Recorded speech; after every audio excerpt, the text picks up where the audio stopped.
that was a surprise. You and I probably both like Star Wars. We probably had that in common. And we have all of our wants that we would love to see come to life on screen. Well, let me tell you, friend, mine just did, baby. And it feels good. It feels real good. We're talking about the Book of Boba Fett right now. I will tell you this. I've already pitted out 2 shirts. That's 4. 2 shirts. I'm going to put a 3rd shirt on. You stay right there. I'm going to come back. We're going to talk about the Book of Boba Fett and how it knows exactly what it is. This show knows exactly what it is. And I'm a happy guy. I'm a happy guy. I want you to be happy. I want us to be happy together. No nitpicking. We're just happy. Happy, happy, happy. You know, because this show is great. God bless Dave Filoni. Honestly, he might be Jesus incarnate. He might be the second coming. Favreau too. Kathleen, you get credit too. This is a great day. This is like a holiday. I have to go to work tomorrow. We're doing this right now. My alarm's set for 3 a.m. We're doing this right now. From the farthest reaches of the galaxy, the Midwest, you're watching Beyond the Blast Doors live. It is a great day, my friends. Welcome in Beyond the Blast Doors Live, the first live stream of 2022, actually. It's been a whole year since we last saw each other. David Amilati with you here Beyond the Blast Doors Live. A new year, a new show, a resurgence. It's a renaissance of Star Wars. The Book of Boba Fett has completely flipped my energy level in the last 6 weeks. I am so happy to be with you. A lot has changed in my life, mainly some personal things. Work's crazy. You know what? I think you can probably relate with me. But as it is a new year, and I think it's going to be like Beyond the Blast Doors Live 5.0. It's a new era. It's a new vision. I got some scotch in here on the rocks. Oh, sweet justice. Can you smell the oakiness? It smells so good. Can you taste it? I can. You know what I can taste? Victory. Victory, my friends, because the Book of Boba Fett knows exactly what it is doing. Suspense. Exposition. Weaving the entire galaxy together. Here's the thing. My whole life, my dream for Star Wars, beyond the movies, would somehow be a story where you would weave through all these different lines. There would be the main storyline, and then there would be these little spots all around the galaxy, as if they were stars in space within a galaxy. And we would be able to bounce and weave between all these different events and see what was going on in the galaxy. Disney Plus is the greatest thing to happen for the continuation of Star Wars in the last 40 years. And I'm not over-exaggerating that. Disney Plus has already clearly proven, streaming has already proven to be endless opportunity for Star Wars storytelling. Now, you have to have someone who's got the skills, the ingenuity to kick all this off. Well, what did the MCU do? Handed a C-level superhero character to Jon Favreau to kickstart the whole thing. Well, those movies make $1 billion each. No one saw movies in the pandemic. People saw Spider-Man Far From Home during the pandemic in theaters. Almost 800 million domestic, more than $1 billion around the world. So what did Star Wars do? Hey, John, you know how to kick off a universe. Come over here. We're going to pair you up with Dave Filoni, who's really knowledgeable about the galaxy, knows the lore, but you understand world building as well. You're also a Star Wars junkie yourself. We think you might be the perfect marriage. Kathleen Kennedy is going to give you a bunch of money, a little more than $10 million an episode to come up with a story. You do what you want. Okay, so we get through Mandalorian Season 1. We get through Mandalorian Season 2. We're introduced to certain characters in the second season. We're like, holy crap, this is incredible. Boba Fett kind of pumped the brakes on things, right? Kind of slow things down. We got to learn a lot about Sand People lore, right? We got to learn about the culture. You know, people are unhappy about this series because Boba Fett's soft. He's not soft, guys. Okay, like I don't want to get too serious about my Star Wars, but let's talk hypothetical. Hypothetically, Texas is a Sarlacc pit, and the tongue that comes out is Ted Cruz, okay? If there is a Sarlacc pit in Texas and the tongue is Ted Cruz, blabby, blabby, blabby about whatever topic you pick, okay? If you are digesting over 1,000 years, having to listen to Ted Cruz talk inside a Sarlacc pit in Texas, that would change you too. Physically, emotionally, spiritually, you would change. Okay, Boba Fett had an epiphany as he was dying slowly inside the Sarlacc pit. Thank goodness he has the best scar. Doesn't cover 100% of his body. Somehow the jumpsuit held up pretty well as well. That part, I'm still sifting through. He doesn't even have as thorough of armor as the Mandalorian, but he's still surviving. But I don't think that we're supposed to look into that too deeply. I think that's the fantasy aspect of Star Wars. Great. Glad we're all on the same opinion. The benefit of having streaming in a Disney Plus property is you can take an hour and a half and play in the sandbox. Literally play in the sandbox with your favorite action figures. And you can put them on an adventure with sand people, and you can take them around Tatooine. There can be a flippin' desert bus, sky bus in space, but it just kind of hovers over the ground. Big ass speeder just connects you to Mos Espa in an hour and a half. Sounds good to me. Love it. You can play in the sandbox. You can take your time. The whole point is we can let a story breathe, ebb and flow, and not be under the pressure of having to get it told, the story getting told in under 3 hours. That's the benefit. Now, I say all this, friends. I have been saying from the first episode of the Book of Boba Fett, I struggle with the pacing at times. It feels a little wobbly. What I mean by that is the rhythm, naturally. It kind of feels awkward at times, especially early dialogue between Fennec Shand and Boba Fett. Those are my only complaints. Okay, do I like the world? Yes. Do I like the aesthetic? Yes. Does it feel like I'm watching George Lucas shoot more Star Wars in 1977? Yes. It feels like real worlds, real characters, real struggles, authentic. Now, did the Vespas take me out of it for a little bit? Just a little bit. I think I would have been good if they didn't have 12 mirrors. But again, these are small gripes. These are small gripes. We're learning about how wealth is coming back to Mos Espa. The Hutt rule has been challenged. Boba Fett is the new sheriff in town, so to say. Okay, I can accept all of these things. But my goodness, these last 2 episodes. Oh, I feel good. I feel good. Because we're getting teased, titillated with prequel goodness. Okay, listen. When we're rolling up to a familiar junkyard / port repair shop, and an N1 starfighter just happens to be unveiled. Okay, yeah. This kid who is 9 when the Phantom Menace came out, woohoo! Let's go! Overjoyed. I was so happy. And to see the thoughtfulness that was put into threading all these little things. In that one scene, you have a Easter egg for 6 movies and 2 TV series. Like, how good is this? And this episode, I said it on the title. We're going spoilers. We're going spoiler heavy. That's right. Because my boy is here. He is live. My boy is live. Oh my God, I cannot believe it. He is live. Friends, I'm not saying I'm right. I'm not saying anyone is wrong. I'm not saying that anyone owes anyone an apology.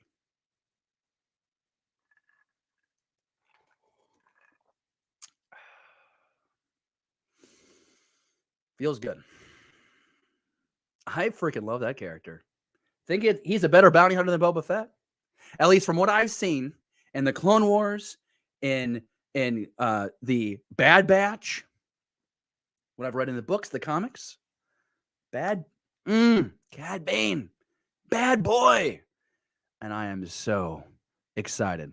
So here's how this is going, because I've been going on for 10 minutes now, and I wanted to give you a build up because it's been a while. The reality is I lost my dad last June to cancer. Cancer sucks. And anyone here who's who's experienced that in some way, shape, or form, man, I feel for you. I understand. I have a better understanding now, and I can offer more empathy than before. My job has shifted crazy schedule.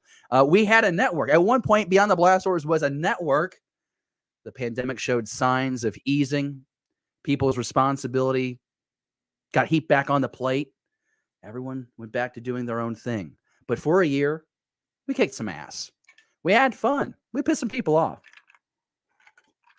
And, well, I kind of want to do all those things right now. I kind of want to do all these things right now. I kind of want to have a really good time with you. So real quick, I'm going to jump in the live chat. We got Matthew. We got All Remaining Systems. We got a Pete Fletzer.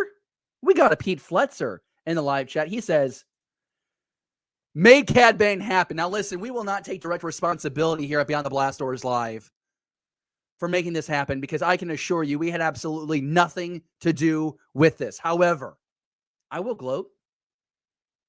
I will sit here firmly overjoyed that my blue hunk walked through the desert like a bat out of hell. This guy, thank God he shot that deputy. That guy was annoying. Oh, God, I hate that guy. That was so great. We got Lords in the live chat as well. Thanks for making time. I'm really excited. I put out the call to action. Listen, you got a webcam. We'll take live call-ins for the next hour and a half, 2 hours, and talk about anything you want when it comes to this show. Because Book of Boba Fett, Chapter 6, From the Desert Comes a Stranger, has rejuvenated me. I can't tell you how much fun I had watching this episode, talking with friends about this episode, sitting there with my pants off, dreaming of this episode. And when I'm done with this, friends, I will be in bed watching this episode again.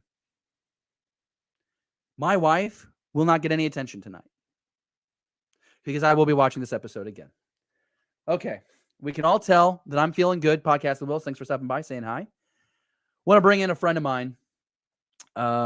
He is the host with the that's the whiskey talking. The host with the most, everybody. This is Josh Most. Hey, sir, how are we doing, buddy? No, the whiskey is not talking. That is just pure joy. Oh, God. Right, buddy? I feel so good. We'll go back to full. Oh, people like this one better. I always get ridiculed for how I frame people up. I like this. Oh, you look handsome. You're in charge. You got a Book of Boba Fett shirt, man. You dress for the occasion. Yeah. I look, 90% of that I agree with. I think it was just all the weird your pants being off stuff that I mostly depart from. But other than that, I had a lot for lunch. I had to unbutton the button. I was laughing. You had a lot. Teased and Titillated. That came out. A 9-year-old boy, Phantom Menace, Dreams, all the stuff. I just have to say, I wholeheartedly agree. This is a fun moment, right? Like The Mandalorian coming out a couple years ago was a fun moment, right? We get to watch it. The first episode was totally, cool, and we were excited. And I've texted this to a number of people. I called my dad, and by the way, my condolences, David, and I've given to you, but yes, cancer's a bitch. Yeah, I appreciate it. But I called my dad for those reasons, right? Talk to your dads, everybody. Thanks for rubbing it in. And I was like, hey, don't have my dad anymore. Well, no, I'm just saying, like, these are the reasons. Talk to your dad. But I called him, and I've never called him about like The Mandalorian or anything. He's just kind of responded like, holy crap, like he was super stoked about Luke in the final episode of season 2. And I was like, hey, where are you at on Book of Boba Fett? He's like, well, I watched the first episode, which you alluded to. You're like, and that's how I felt too. And that's okay. I'm okay. It's okay for you, for me or anyone else to feel that way. There's no reason to defend it. I'll defend it. I can get on the other side of the debate board and defend the hell out of it. I love it because it is new Star Wars. I'll never complain about new Star Wars coming our way. But I was like, where are you at? I'm like, get caught up right now. Get to episode 5. You'll like that. Mm-hmm. Please get to episode 6. And for different reasons than you, and I have different reasons than you too. But that's what I love so much about this episode is that if you were to poll prequel, like 9-year-old prequel babies, and I wasn't, I was out and about living my life when the prequels came out, but I was a 5-year-old OT baby, and it pulled all of those for me, man. Like I'm literally like shocked about the level of Star Wars that we received. And I have a statement that I'll make later, but go ahead. Sure. I think what I want to do is just go from start to finish in the episode. Because listen, like I've obviously raved about the Cad Bane cameo, Sure. but that's probably not the most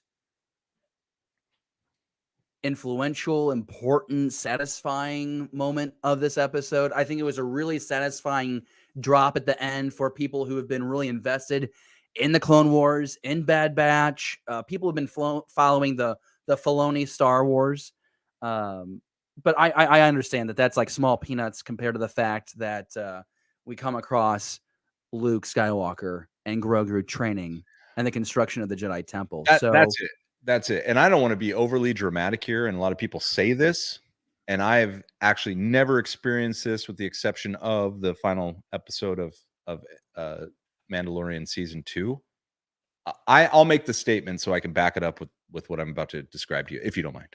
Good. I made a statement, a bold one, to a couple buddies, and I said, this is the best Star Wars since Return of the Jedi. Now, that's me. I know different people have their best Star Warses, but I'm talking about if you want to pull the nostalgic feeling that I had in the theater watching Return of the Jedi as a 5-year-old kid, running down to the front during the credits and doing fake sword fighting, and all the stuff. That pulled me so much, and it is solely because of Luke Skywalker.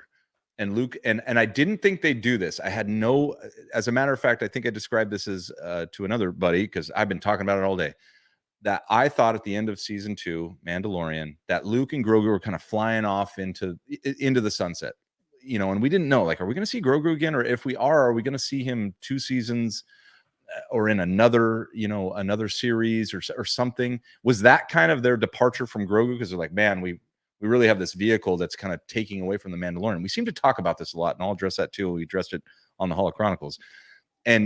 But it was the fact that Luke came back, and he came back strong. So we'll walk through all that, but that was mine. I was like, this is the best Star Wars for me since Return of the Jedi. And that was 5-year-old me who's watched all the OT over and over and over again. And the prequels came out, and I was, I wasn't 9, I was 19. I was like, that doesn't feel like my Star Wars. And that's okay, because everyone has different Star Wars feelings. But this might be your point with what you said about the repair shop. This is pulling multiple Star Wars feelings into one. And I think that's the genius of Filoni and Favreau right now. That's the whole thing, because there was a long period of time where you felt like the prequels were being ignored intentionally.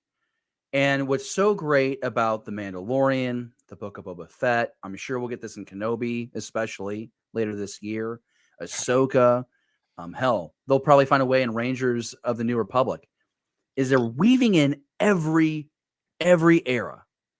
And it seems so fluid, and it seems effortless.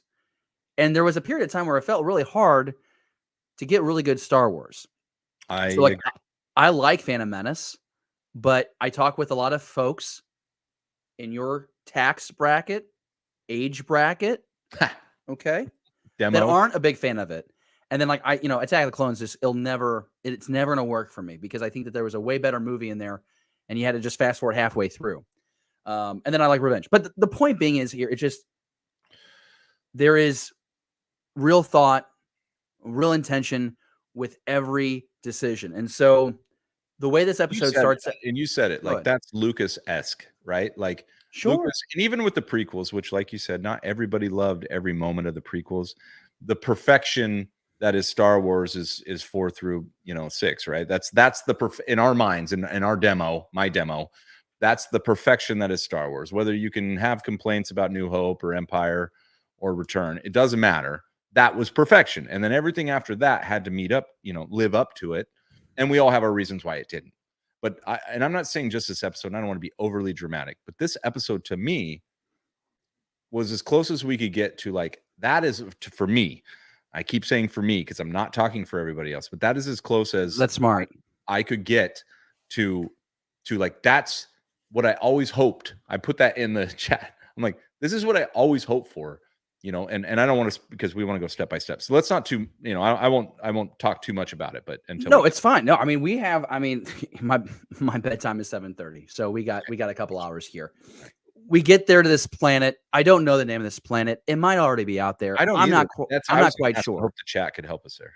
If you have any speculation of what this planet is that the planet? Is that the temple? Is that Kylo's temple? That's what I'm wondering, you know. okay, I was 'Cause then curious we'll know about the that. planet, right? It doesn't look I mean, I went back and watched The Last Jedi real quick just to see some of Sure. those cutscenes. Those are all in the dark, so, you know, yeah. Yeah, they're all in the dark. I don't know. So it kind of reminded me. Remember when the report was out there that Lucas was working on in episode 7, and there was that rendering of a temple and all the stairs coming down? It did kind of look like that. I don't think that's what it is, but that's the first thought that triggered in my memory. And maybe the design is slightly influenced by that. Again, I don't want to talk for Filoni or Favreau. I Sure. could be totally wrong. And we'll find the answers. I mean, the We answers will. come through canon, through Wikipedia, through you know, through the fandom. Somebody knows the planet already. I'll tell It you would that. be fascinating because if you think about The Last Jedi, the landscape is torched. There's nothing but fire and debris. It's night. Not a lot of And rocks. that temple was larger. Yeah. So it would be interesting to see if Luke's Jedi Academy had a couple of versions. Remember, there's a 30-year block. So there's a lot of trial and error there. You know? So Yeah. I think it'd be fascinating if this was like take one and maybe it fails. If this ends up being the temple that we see in There's Last so many Jedi, places to I'm go ready for with that. this episode, Dave. That's where I'm struggling. There's so many places to go. I don't know where to start. So maybe we should just get started. Let's just talk about Luke Skywalker doing flips, carrying Grogu, Yeah, with the levitating frogs, whipping a lightsaber, talking with Ahsoka Tano, referencing Anakin Skywalker. In the first 3 minutes of this movie, your brain's mush because it's like all the action figures are having those conversations that we had in private when our spouses aren't around. I love the aesthetic of this environment. First off, this planet, a lot of greenery, a lot of water. There's a lot of life. I feel like probably strong on the Force, right? I think there's some intentionality there. I really enjoyed that. I really enjoy thinking about a Luke Skywalker that it is Jedi Master Luke Skywalker, but there's still this vulnerability that's consistently displayed. Well, he asked a question, right? I mean, Ahsoka's his senior, and he asked a question. I mean, she's not Master Ahsoka to him or anything, but I like that he asked her, you know, like, will I ever see you again? Yeah, we'll ever see you again, you know, and not directly asking, but kind of looking for input. Well, I don't know if his heart's in it, you know, and looking for her input, which I thought was pretty fascinating. And having doubts about Grogu and this issue about attachment. Because when I think of Luke Skywalker, he is the antithesis of trying to reach the balance. As a Jedi, how far can I tout that line of attachment and independence, not fall to the dark side like my father, still somehow bring the Jedi out from the ashes? And that was really exciting for me to see. I mean, you get the humorous bits too, right? Grogu's trying to eat a frog. I love Luke those.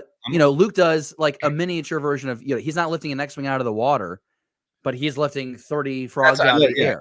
That's what I thought too, is like that was the Yoda moment. Without the Yoda moment with the X-Wing was super dramatic, right? Like that's why you fail, because you don't believe it. You know, that's why you fail. And this was just kind of like, Grogu, you haven't touched the Force yet. You know, boom, I'm going to show you the Force real quick.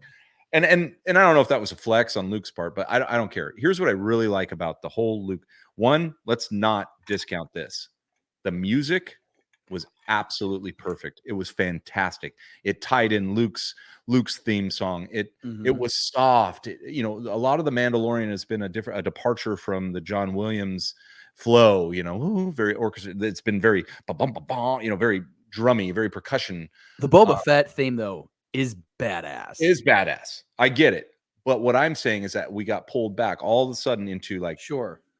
I guess that you would call that the flow of the Jedi is how I feel. Like that is the tone of the Jedi. It's softer. It's with the Force, where the flow of a bounty hunter, two of them, would be Mandalorian and Boba Fett, all the way through. So the music was fantastic, and then the callbacks to his theme were I cried. I did. I was like, that's my Luke. I got emotional. And here's the thing. And when we're talking conceptually, because you and I we enjoy going to the play-by-play, but when we're talking conceptually and for the audience, I want everyone who's watching live right now, please take the time to comment in the live chat. When you saw Luke for the first time, what was your reaction? Was your thought, oh my goodness, Luke is back already? Like, Luke is back. I did not think that Luke Skywalker would be in Book of Boba Fett. Did you think, oh, wow, the CG's gotten a lot better since season 2 of Mandalorian? It's okay. You can think that secondarily, but yes. That's or third, were you like, why the hell are we bringing back Luke Skywalker? I thought it was the Book of Boba Fett. Every second should be about Boba Fett. We should see this man eat, sleep, piss. We should see nothing but Boba Fett. Why is Luke Skywalker back?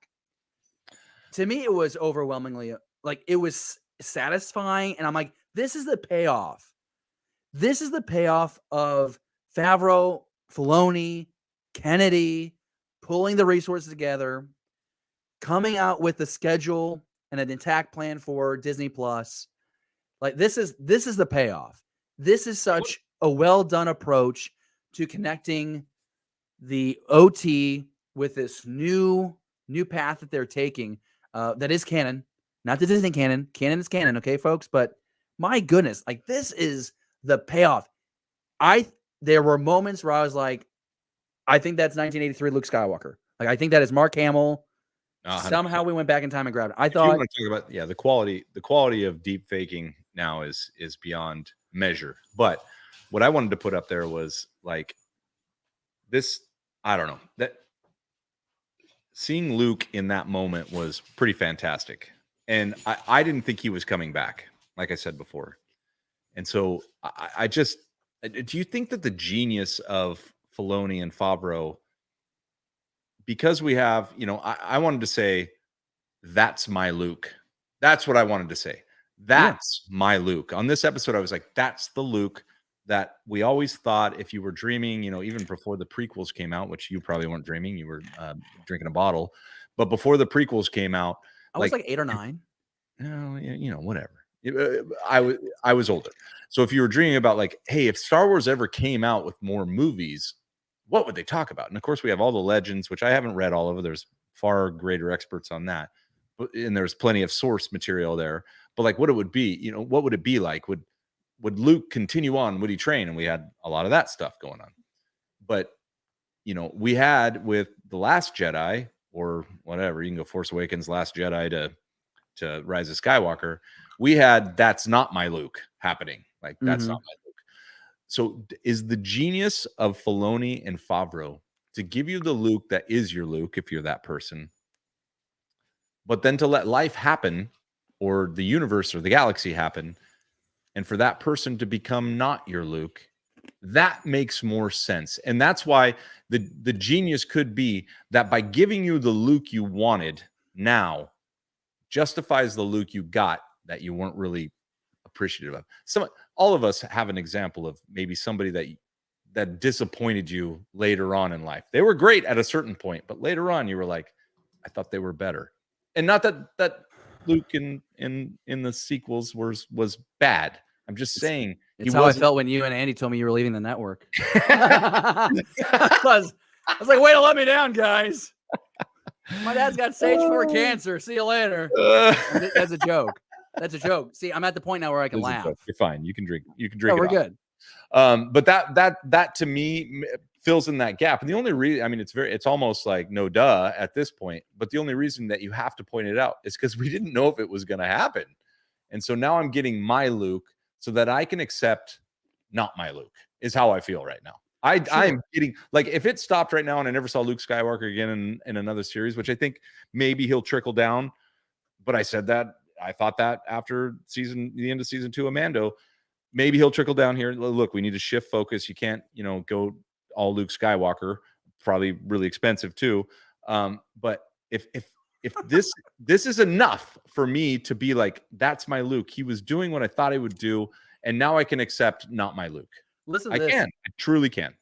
Andy goes in the live chat and he says, don't need Sebastian Stan. I think that's really interesting because if we think about how Luke behaved in this episode, and before I continue with that thought, Josh, I think we're on the same page quite a bit. I think that we can smooth out a lot of people. I think the people that have a hard time relating or connecting with Luke in the sequel trilogy, if we can play in the sandbox more post Return of the Jedi, see him develop the Jedi Order, see him go on adventures, I think it makes his final moments in the sequel trilogy a lot more satisfying, because we have waited for some of us longer than others have waited to see Jedi Master Luke Skywalker go on adventures. What does a fully trained Luke Skywalker do at his height?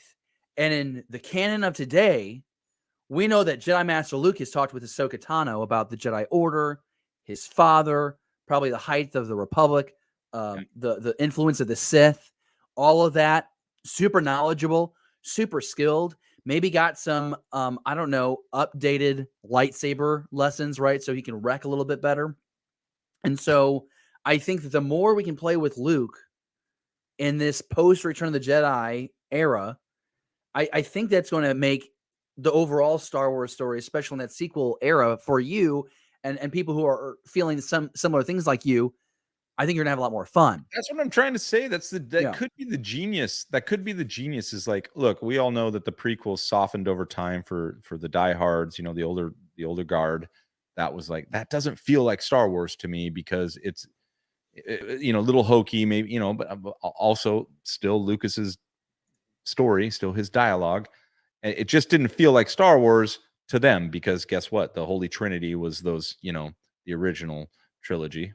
So that, but then everyone softened. Like, I even softened. I didn't love Phantom Menace. I didn't love it. I just was like, oh, that was cool. It felt Star Warsy. I like, you know, young Obi-Wan, and Qui-Gon's kind of cool, and Darth Maul's a badass. But how do I connect to Star Wars? And this really could be the genius if they pull it, because I was excited to see the N1 episode 5. I was like, oh, it's a Naboo fighter, yeah. You know, I would not have been that way, you know, 20 years ago. I wouldn't have cared. I'm like, oh, who cares? Another fighter. Where's the next wing?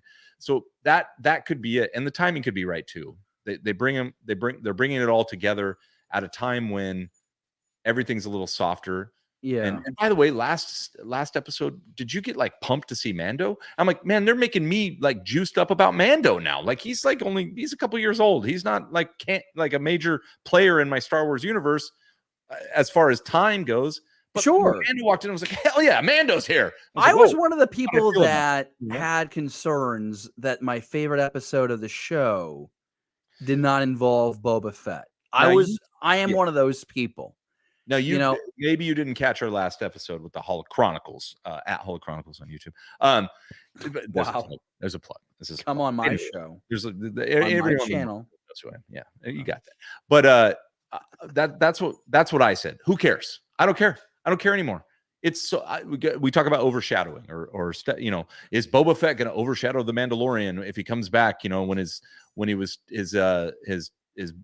spurs were chinking in the sand, and we thought, is that Boba?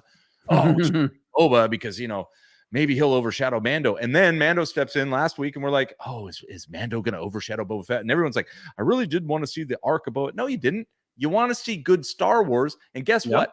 Boba's only as interesting as they're giving you. So take the Boba you're getting, because that's Boba. And I loved, by the way, because I think this could change the trajectory of how they portray Boba a little bit. Cad Bane's line. What was his line? What was his line? Boba Fett is a ruthless killer who worked for the Empire for years. I mean, he just spun Boba Fett like, I want to deal in respect. No, he's a ruthless killer. Yep. He's a ruthless freaking kid. He put Han in carbonite, and all he's worried about was his credits. You think this guy's got a heart now? So I love the juxtapose there, to where you've got Cad Bane, who juxtaposition of your show. Juxtaposition. Would you say titillate? So yeah, I think it's tantillate, isn't it? But anyway, I don't know. Anyway, I look intoxicated. By the way, the reason I can't talk right now is I'm literally fighting a Wookiee with my left hand. Oh, I've got a new Labrador puppy, and he thinks that biting my hand while I talk is awesome. So, but anyway, the juxtaposition there of you know, the two is pretty awesome. Cad Bane, Cad Bane's throwing Boba Fett under the bus. Oh, he's this merciful crime lord. What are you saying? What are you saying, Cobb Vanth? Did you not love Cobb Vanth's fear in his eyes when Cad looks at him? Oh. It was glorious. It was glorious, and I want to get there, but I do want to bring up real quick because we have a caller on the line. We're going to bring him in here in just a moment. But that'll give me time to drink. We post right. Andy said you don't need Sebastian Stan anymore. We pulled up that comment in the live chat, and I do want to bring up as a prompt. You saw Luke Skywalker move around. There was a wide shot, low, looking at Luke and Grogu, where I was like, okay, that doesn't look quite like Luke. That looks like the actor that's sitting in for him, whatever. Everything else looked like Luke Skywalker. But if we look at the movement and we think about the voice, we think about the tracking, I think the potential of Luke Skywalker is exponentially greater if you allow yourself to accept that Luke Skywalker can be cast with a different actor, walking around, speaking, doing the stunts. We should not, I just don't think it's smart to pigeonhole yourself and say Luke Skywalker will only be brought in if it is truly the likeness of Mark Hamill. You know, and I just, there were moments where I thought it was great. But you can get more. Exponentially better than the Luke Skywalker at the end of season 2. That's what I'm saying. Is like the technology is moving so quickly. I'm okay. Look, we're dealing in movies here, buddy. We're dealing in fake. We've been buying CGI for freaking for years and years since Jurassic Park came out, and you're like, those are dinosaurs. I mean, it blew. And if you watch it now, you'd be like, those look like dinosaurs, but they can do much better dinosaurs now. Okay, I have no problem. As a watching fantasy and completely giving in. That was Luke Skywalker. I'm mad you made me think about a double, because that was Luke Skywalker to me. Okay, well, you know what? We got somebody here that can tell us if I'm wrong or if I'm right. No, I can do that on my own. He's probably going to decide with you. Who knows? But joining us now on Beyond the Blast Doors Live, we have host of Around the Galaxy, Mr. Pete Fletzer. Pete, good to see you, my friend. How are you doing? Yeah, I am having like weird flashbacks to April 2000 and what was it, 20. This is like this is great. How's it going, man? This is I had to pop by. I got a couple. I do have a handful of minutes. I wanted to pop by. First of all, awesome to see you back hanging out on screen, rambling aimlessly. Like that's what we love about you. The first 10 minutes were borderline insane, scripted and flawless. No, I'm going big box. The first 10 minutes of this stream were calculated. They were calculated. Well articulated. I had a point A and a point B, and I kind of whoop right there. Didn't go straight, but I got there. But seriously, it was great, a great sort of thing, and it's interesting because I think you were reflecting what I think a lot of people are sort of struggling with, is because I think a lot of people were saying, I'll take it back to one of the first points you were making, and that was around, so many people. It's interesting to watch how people will change their response to this show as a result of this week's episode. Last week, people were using it as an opportunity to say Book of Boba Fett isn't working because my favorite episode didn't have Boba Fett in it. Okay, just more reason to bash on Disney Star Wars, more opportunity to bash on what's happening. But the fandom right now on Twitter, other than people who are just spoiling at will, which is irritating as hell, but other than that, this is the happiest. I think Matt, who's probably in the chat, Matt from Enid, was saying this is the happiest that the fandom has been in years. And Josh, hearing you talk about it, it's 100% right. It's this amazing thing that's happening right now that all the movies are coming together. Every single Star Wars story is coming together. I bought a Dr. Aphra comic yesterday. For the first time ever, I bought a comic book. I bought a full trade of a handful of, because I wanted to know more about this Chrysanthemum character. So it's all coming together, and it's a beautiful time to be a fan. From? Yeah, Yeah. from Dr. I didn't Aphra, put that bro. together. Yep. Oh my God. Yes, dude. Yes. Oh, see, I'll be a bonehead. I But that's okay. But see, I that's remember. I can picture him now. that's why this is working so well, because you have, and David, you and I spoke a lot about this, and Nick and I talk a lot about it on when we get together. But it's interesting because they're doing these things, and you don't have to be that deep fan. You don't have to be that sweaty nerd to enjoy all this stuff, because it's being placed. And when Luke Skywalker shows up, if you're a Star Wars fan, you're good.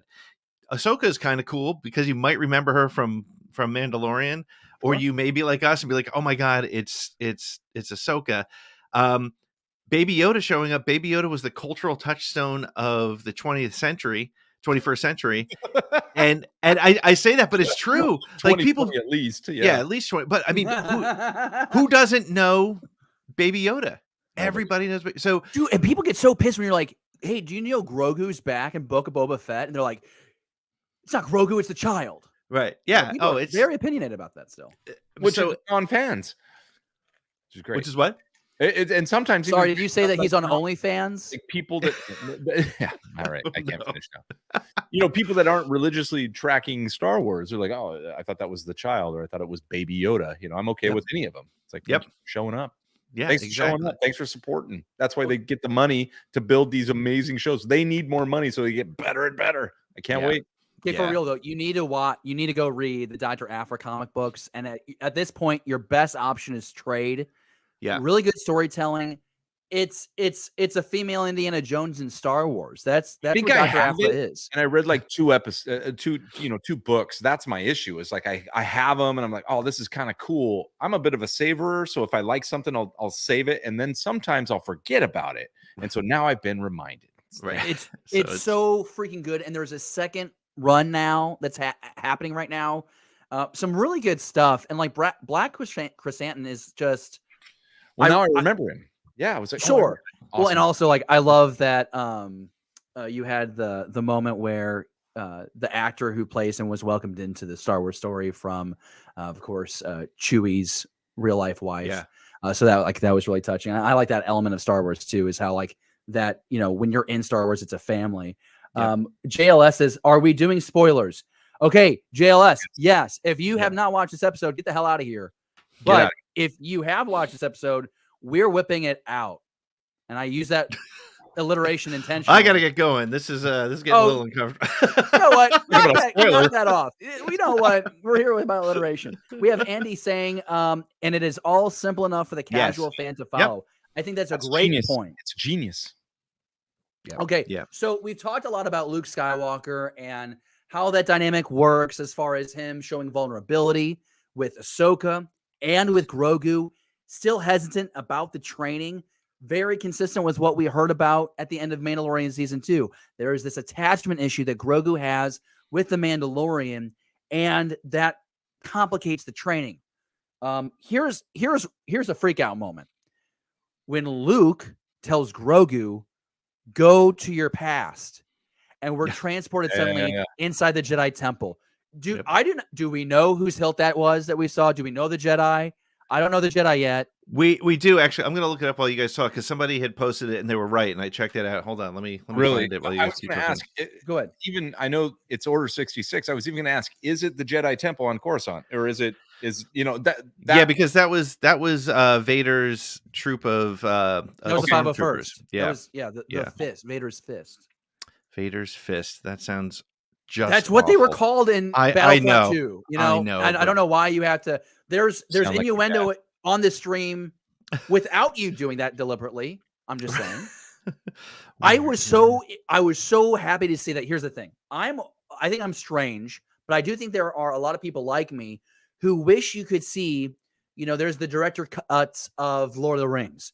What if you could see that 4-hour juggernaut that George Lucas was trying to do? A battle on 7 different worlds, the slaughtering of Jedi, young and old. Right. I'm not a sicko. I would like to see a gruesome version of the clones attacking the Jedi Temple on Coruscant, and we got a little bit of that. It looked really good. I like how that Force, I don't don't know if it was a full vision or a memory. I have Sauron for his reflection. Which Yeah. It was really cool. And to see the clone troopers back like that, I mean, my goodness, it just in modern on live screen action. they're dropping some money to make this show happen. And we talked about it, north of $10 million per episode. But think about how great the detail is in Book of Boba Fett compared to like the first couple episodes of The Mandalorian. Still extremely high quality. Not knocking The Mandalorian at all. But like the Slave One getting pulled into the Sarlacc, I don't think that looks as good if it's in the first 3 or 4 episodes of The Mandalorian a couple years ago. I think the twins is the best a Hutt has looked since real life Jabba the Hutt, real life. But absolutely, Jabba the Thank Puppet. you for saying that. Real life, stick with it. He's real. He's real. That actor died a while ago. In case you guys know. Heart problems. I think. Yeah. Cholesterol. Yeah. So I know, Pete, that you're still looking it up. I can't seem to find it. I gave up. JLS says, "Did we get Barriss Offee? Is Barriss back in the temple? I find that highly unlikely since she ran off after Ahsoka kind of busted her for being a brat. But that would be fascinating if she actually came back to the temple. I didn't think of that. But it was interesting because for a moment there, I was thinking, here comes Mace Windu to make the connection to Boba Fett to create a problem. But they didn't, so we have no idea who saved him, which is actually kind of cool. Which means that we have something, right? Yeah, we have something for the next. Yeah, what are they holding back for? Okay, is it possible that with the Mandalorian, it took us several episodes to find out that when Din was younger, he was saved from a Death Watch Mando, right? Yep. So do we think this is maybe something similar where we'll be able to revisit this moment a few times with Grogu, ultimately finding out who saved him? What do you guys think, so. Josh? Yeah, Josh, what do you think? That's what I think. That's why they cut it off. Like, the troops, like, let's move up, and then they cut it. He's like, welcome back.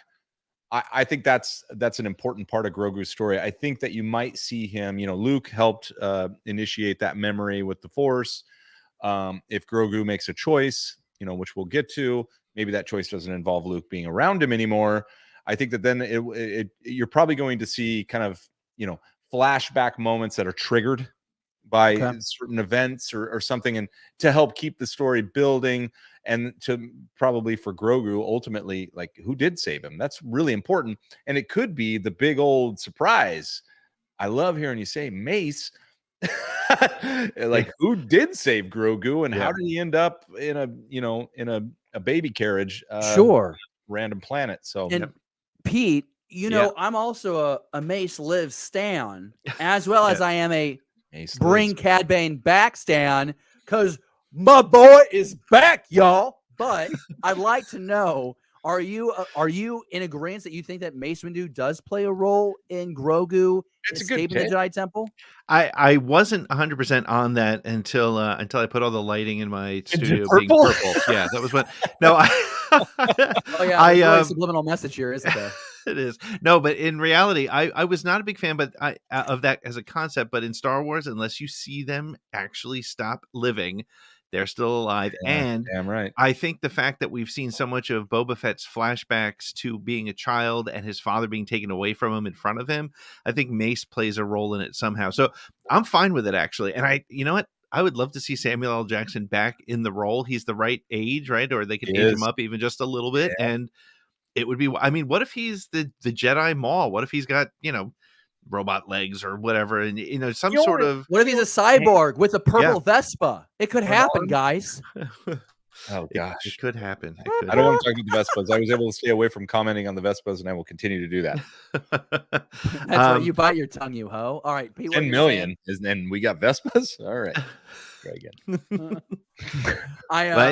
Go ahead. I'm sorry, I didn't mean to cut you off. No, I was just gonna say I like that they left us hanging on that, and I mean this entire episode, like from the jump, I was like, oh, what, like, and you always. This is the first time. I mean, I sent a text to all of us earlier with the 5 names that we got in this episode. We got Cobb Vanth, we got Ahsoka Tano, we got Luke Skywalker, we got Grogu, and we got Cad Bane, all in 47 minutes. So and Mandalorian. And who's that? The Mandalorian? Yeah, who? Yeah. So, and R2D2. R2D2. Right. So here's an important thing, and then I'm gonna jump in a minute, but I'll throw this out there because I thought it was really interesting. Din Djarin called R2 my friend, and not because he was friendly with R2, but because he has changed. It's a reflection of his change in attitude toward droids. Nice to droids again. Yeah. Because then he said, "I'm looking for Skywalker." It wasn't like, "Oh, hey R2, I remember you from before." Like, "Hey buddy," it was my friend. Like, you were just like he treated the droids better in the last episode. Yes. So he's a changed man, and that's, I think, part of where this whole entire story is going. So Good take. I think that's a great take. And I guess before, oh man, here's a question. So before, oh gosh, can we talk about Cad Bane real quick? Pete, do you have time to talk about? yeah, Cad I Bane? gotta come. I gotta make time for Cad Bane. Okay, all right. So folks, here's the thing: the title of the freaking episode is "From the Desert Comes a Stranger." But if you watch Beyond the Blast Doors live, you know that he's not a stranger to us. Oh no, he's a friend. He's always around. He's always within reach. I got him right here. Listen, I cannot imagine. I could not have dreamt of a better way. If you're going to bring, truthfully, Cad Bane is a minor character. If you're a diehard, you watched all the Clone Wars, you know who the character is. But if you just watch the movies, you don't give two shits who this guy is. Okay, the fact that there's a sand blizzard. It's coarse, it's rough, it gets everywhere. He's walking through it. Yep. You have Cobb Vanth crapping his pants. Josh brought it up earlier. There is legitimate fear because he knows. Yep. He knows Cad Bane, and he knows the reputation. This punk of a deputy, glad he died. He sucked. He was like that bozo from The Mandalorian. Who's that guy from The Mandalorian that we can't stand? Who killed Fennec or no? Toro Calican. Yeah, Toro Calican. F that guy. The deputy's worse though. I didn't like. This guy was smug. I also thought that was Sebastian Stan at first glance. I was like, they cast him as this guy, so he can't be Luke. That's stupid. Anyway, so guys, when you see here, let me help because maybe we don't remember. When you see this guy, when you see the tilted cowboy hat and just the mouth and the tubes, the breathing tubes, right? What's your first reaction? It was before that. When I saw a silhouette, I was like, "That's him. There he is. He's glorious. coming." And it was glorious. It's funny. I'm amazed at how great he looked and how perfect they brought him to life. And they used the voice of the guy who I can't remember his name. Corey Burton. Right. Which was so important to do because he's as much his voice as his look. Right. Yep. And so that was just perfect. I loved everything about it. And I loved what was kind of funny was the irony of him basically saying what the Dude Bros have been saying on social media. Boba Fett is a cold-blooded killer who worked for the Empire. Yeah. And he's not wrong. And it's really, and this is where I think, to me, even more than the Luke stuff, the Ahsoka stuff, and this to me was an important thing for Book of Boba Fett. Because it reminded you that it doesn't matter that Boba Fett is now, ruling with respect. He's carrying that history, and is it a redemption story? It's hard to redeem. You could redeem some people, but it's hard to redeem some of the stuff he did. Although what helps Boba Fett is he's always lived by a code, so it didn't matter that he was working for the Empire or whoever would pay him. It was a code of honor to a degree, which I think what makes Cad Bane more dangerous. Because his code is, I work for the highest bidder. Yep. And we know that at this point, which is again 5-ish years post Return of the Jedi, that Cad Bane is working for the Syndicate. He is trying to support the Pikes. I still believe there is a puppeteer above the Pike Syndicate. I think it is. I think there is something larger at work. I think it's Thrawn. I think that Easter egg was dropped in Mandalorian season 2. I think it's a bigger issue. I think that's the ultimate baddie that we're going after. But I'd like to know what happens from in between where we saw him with the Bad Batch, right? Because Cad Bane loses out and he has to take off. And now we see him in Book of Boba Fett. So there is a 35, 40-year gap in between those two moments. For some reason, he is now working for the crime syndicate. Yep. And I am just so overjoyed. Again, how he walked out, the gestures, the voice, hearing Corey's performance was so good. I also do want to shout out. We have the I said artist, but the actor, Dorian Kingi is Yep. the person who played, the person in the outfit, right? The person in the Cad Bane costume. I thought it was deliciously exciting, and just the rapid draw, because again, Yeah. Clone Wars, right? The episode that never got finished. We see what we think is Boba killing Cad Bane. And so in the back of my head, I'm wondering, okay, Cad Bane's on the other side of this. Boba Fett versus Cad Bane. Has the past already written this story? Is it going to come down to a duel in the streets of Tatooine between Cad Bane and Boba Fett? What we know on the 3 minutes that we saw him on screen, it sure as hell looks like it. Yeah, we're definitely going to see much more of that. So. I think it looks great. Did real quick? I mean, Cobb Vanth. I mean, kind of like Mandalorian, kind of like seeing Luke, kind of like seeing Grogu. It's fun to see all these characters come back and seeing how the story of Star Wars on the streaming platform. I know it's the Book of Boba Fett, but we can weave all these different storylines and see these characters again. Like, that was pretty cool. It was awesome. It was the Book of Boba Fett as part of the Mandalorian series, the Mandoverse. That's where we are now. We're in the Mandoverse. So Mando we are. 2.5. Yeah. Season 2.5 is how I feel. All right, guys, guys, so real quick, I'm going to blow out of here. You're going to blow out of here. I appreciate you having me on. It's awesome to share a screen with you two gentlemen, and let's do something like this again soon. I have a feeling next week we're going to be equally excited. In fact, I may just like cancel everything for that day and just plan to spend it on social media and probably sitting in front of my screen like this. Let's just plan on doing this again. Let's just plan on doing this again right now. Wednesday next week. Let's do it. Let's do it. All right, Pete, guys. have a good day, man. Thank you so much. Pete Fletzer, the co-host, or I should say the solo host of Around the Galaxy. Okay. He's a co-host too. Every now and then Pete gets in an argument with himself, and his co-host got to calm him down. That is strange to witness. A man of his caliber and age. He needs somebody. He needs a grounding rod. He's in his own space. Like, he's in the space under his staircase. Like, that's his studio. There's no one else. But that's how I feel sometimes. Like, if I was just doing this by myself and didn't have you, Josh, I'd be distraught. Listen, Pete and I talked a lot here. I want to make sure you weigh in here. Oh, I think I did. Go ahead. I know, but come on. Cad Bane. When he walks in, what was the first thought? Was I your first thought? You were second. Let me raise this up to lower it down, whatever you want to say, to kind of that base fan level. I don't have the same connection with Cad Bane because my Clone Wars experience was very condensed, right? I watched it all, to get it done type of deal. Where you watched it over the years and you and absorbed it and went down all the different trails with comics and other theories and stuff like that. So Cad Bane to me didn't poignantly stand out, but he was a badass. It was a good moment in those animated series. He was awesome. He was dark. He was efficient.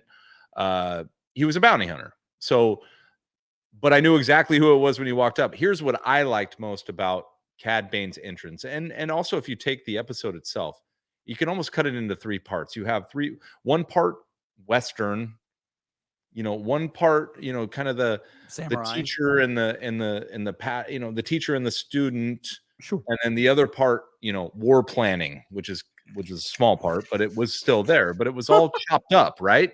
And so the Western, it was almost like a different episode, that whole Western part with by the way, that N1 is so badass. What the views they have of Mando flying it, perfectly shot, like from up with the control sticks, and he's shaking a little. Or where it's like a GoPro on the front hood looking back. So yeah. And then the blower, for some reason, there's actually an air carburetor on a starship, which is fantastic. And they've incorporated some sort of, it's probably a Shelby Cobra or something, sound. To make it, in this with all those are my sound effects. So, I'm glad you're not in charge. I mean, the views are amazing. He lands it, and then as soon as he lands it, now we're in the Western. Hey, you got to park that out back, and then the dust blowing and the can I buy you a drink, and then they shift, and now they shift to this what we expect with Luke and Grogu on a training with the like I already said before, the awesome music and then we shift, and now we're in the war room, and we're figuring out the pikes, and now we've got mafia style explosions happening in brothels, and there's just three parts of this episode, which was, by the way, is only like 47 or 50 minutes long. I watched it the second time I watched it, I was like, holy cow, that was way shorter than the first time I watched it. Because the first time I watched it, I thought it was there for 2 hours. That's how masterfully paced it was. Like everything stuck. So Cad Bane showing up for me, I knew who he was mostly because of all the talk and especially your support of let's get Cad Bane in there, and him showing up. I mean, you knew as soon as you saw that ducked hat, we've got a literal Western style showdown in the middle of town. Cad Bane's here. You knew when Deputy Dummy came out, he was going down because he wouldn't listen to Cobb. And by the way, I love Cobb's reaction to him. He's like, did I not say get inside? He's really annoyed by him. But really, Deputy Dummy gets Cobb shot because he draws. Maybe they could have resolved something. Maybe Cobb could have pivoted and played a little like, well, let me talk to my townsfolk. But no, we knew Bane was going to blast somebody, and he did it. I like how he blasts Cobb real quick because he knows he's the threat, and then he just puts 5 in the deputy for good measure. Now, by the way, can we do a count on that? Were there only 6 shots fired? Because that would be really cool. 6-shooter, get it? One shot to Cobb, 5 into the deputy. I think that your math is accurate. I think that's what happened. Badass. But I don't think that a blaster in Star Wars only has 6 shots. I know, but I'm just saying the connection is pretty cool to a Western shootout. Oh, right? sure. So I'm overjoyed with the Cad Bane live action debut. I'm just so overwhelmed, and this is one of those things, like, it just pays off when you do invest a lot of time in all the different methods of storytelling in the Star Wars galaxy. Is that you're able to, this is the payoff. You spend the time playing in the Clone Wars sandbox, and here's the payoff. It was really awesome. I'm supposed to ask you, how offended were you about Timothy Oliphant's skinny legs? That's someone brought that up in my chat. Tim, they didn't focus too much on him. I think Tim's skinny legs really popped out when he was wearing the Boba armor. But no, he's just dude needs some new armor. Dude, he looks he's vulnerable. You should have kept your armor. Oh my gosh, absolutely. I'd what like a to see dig.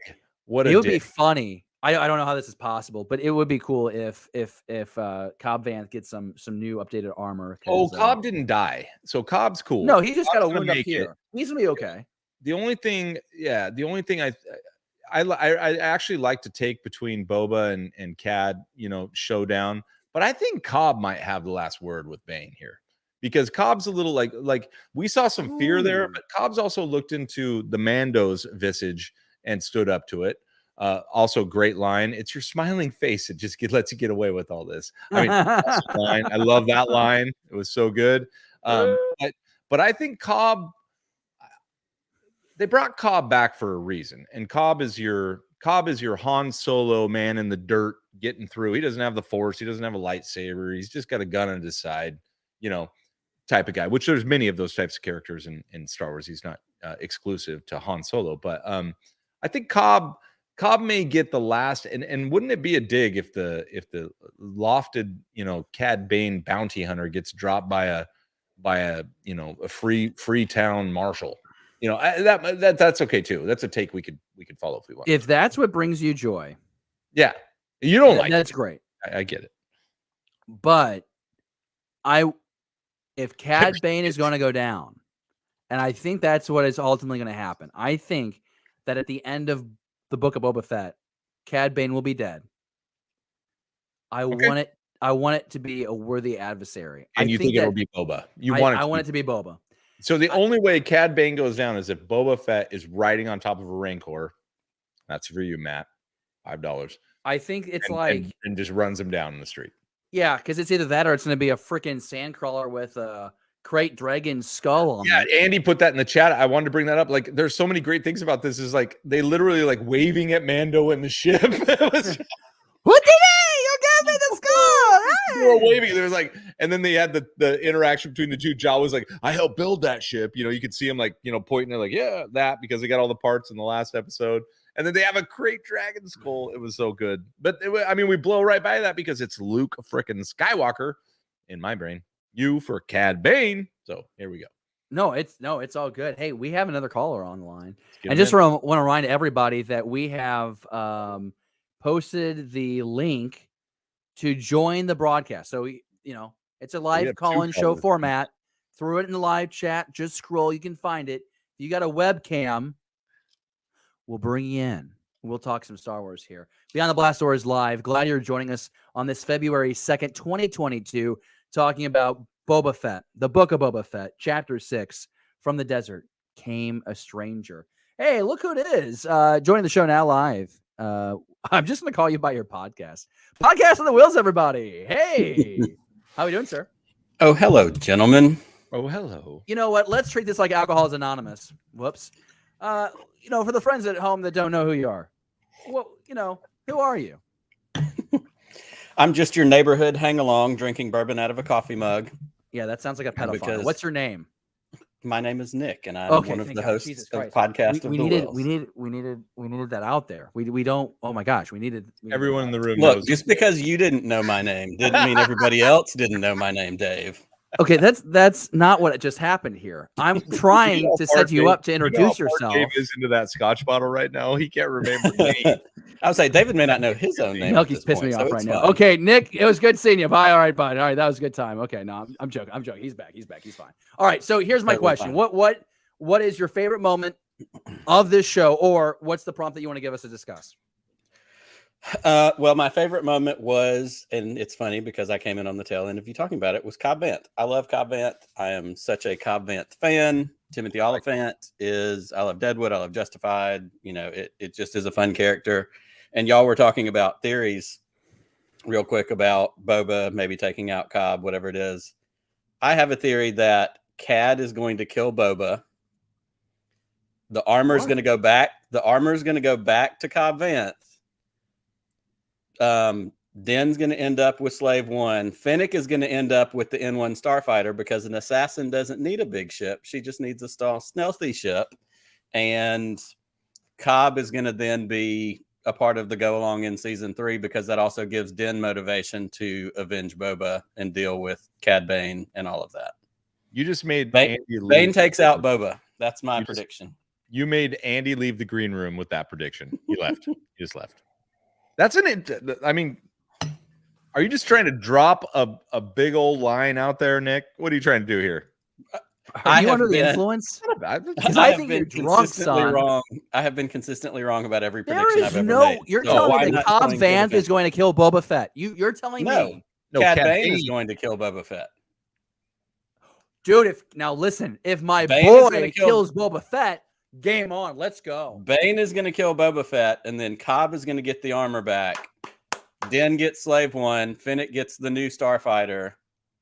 And then they're all crewing up to continue to pursue Cad Bane and the bigger bad. Okay. If you're right, and that's not just one if, but 3 ifs. If you're right, 4 ifs now. Does the Slave One get a new paint job? No, I think he keeps it because Den seems to want to honor things, and he's continuing to develop family and familial feelings. So I think he leaves it like it is. I think I'm actually into this. I'm into this because Boba Fett ultimately has no end game, right, guys? He is just a bounty hunter at the end of the day. Well, I mean, I guess you could leave him on Tatooine and be the ruler of Mos Espa, but that statement, Dave, let me stop you. That statement right there might be the issue that we have with Book of Boba Fett. That's a good statement. It's one I hadn't put it into that easy term. Boba Fett has no end game. At least we know where Mando's going, right? He's either going to save Mandalore or he's going to save Grogu or something. We know he's going somewhere. I guess there's no other characters. Boba, I don't know what the hell Boba's doing. Boba, for whatever reason, is now attached to Jabba's throne. He just deposed of the last guy, and here we are. That's how I feel. Okay, what's your game? I think I'm really floored by that, and it was just a drunken statement by David. Guys, I'm not drunk. I had a shot and a half. That's my issue with Uncle Nearest. I just don't know what is in. What is he trying to achieve? We knew right off the bat with Mando. As soon as he grabs a child, he's protecting him. That's an sure. It doesn't have to be big. It just has to be substantial. He's going to protect the child, and now we got to see how he navigates being a bounty hunter with a baby. And we did. And then, season 2, it evolved into even more. Now, Moff Gideon comes in, and now it's like, and then we steal the child. I don't know what the hell Boba's trying to accomplish. He should have gotten Slave One, flown off, and got another contract. So I think that's a really good statement, and might be why we're not tracking with Boba so well, because we're following from behind and not from in front. Because remember, Boba Fett, the Book of Boba Fett definitely is a small little blip along the main line of events here in the galaxy. We're following just a moment. Side quest. It's just a side quest. It's also, I think that this is reaffirming my belief. I don't think that there's a season 2. I don't either. Of the Book of Boba Fett. I think that this is there shouldn't be. They should just and I think into the Mando. Yeah. I think that it reaffirms something that I said last week after last week's episode, when everybody lost their mind about there was no Boba Fett in the Book of Boba Fett.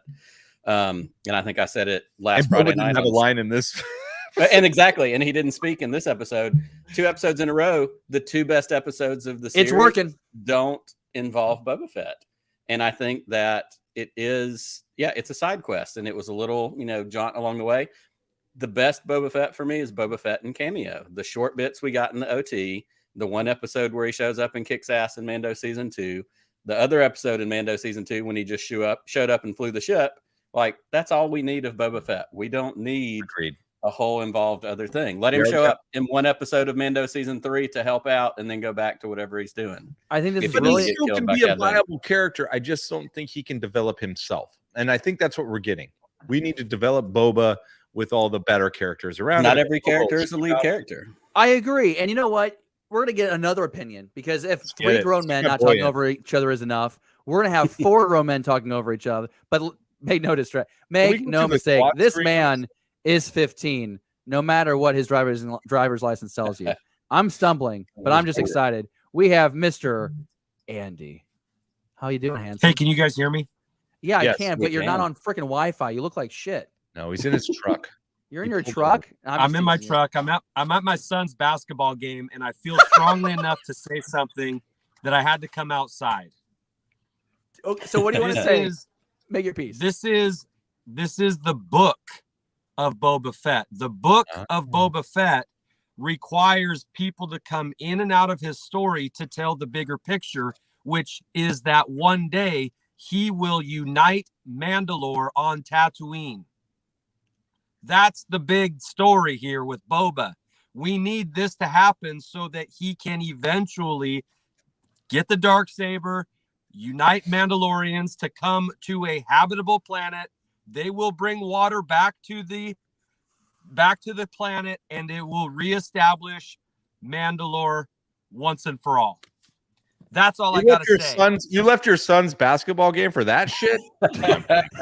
I like the take. You're telling me that Boba Fett is going to be the one that redeems Mandalore? Yes. If Why that is it not happens, going to be Din Djarin with the Darksaber? I'm sending you a bottle of whiskey. Fine. Honest to God, Nick Melky, you should send my ass a bottle of whiskey. I'm out, and I'm bringing you on the show. God damn, Jesus. All right. I don't think you need more. Andy, what was your point? My point is, let all of the stories be told. Boba is getting sprinkled in, and we need this part of the story, not because it's taken the attention off of Boba, but just like reading a book, like our favorite books, like in the Lord of the Rings, we got a lot of side story to get eventually back to Frodo and Sam blowing up the ring. Spoiler. Come on, man. Like these stories got to happen, and they have to be fully told to get the overall book of Boba Fett's story out there. You know what? My boy, I love that. I love that. I also want you to get back to your child sporting event, but it's really great to see you. And this reminds me of like 3 years ago or 4 years ago when we first met on the internet, when I just started doing Beyond the Blast Doors live. And like, for some reason, Josh and you, Andy, tolerated me, and we were able to do just this. So go be with your child, but we're doing this again soon. You be a good dad. You're a great dad. See you later. All right. We'll see you guys. Good to see you. And even Nick. All right. Andy, co-host of Hollow Chronicles. You can watch them usually on Monday nights. I believe it's still the airtime. And Nick, I'm just teasing you. I feel like you got offended by what I said. You're clearly still here. If I didn't like you, you'd be gone.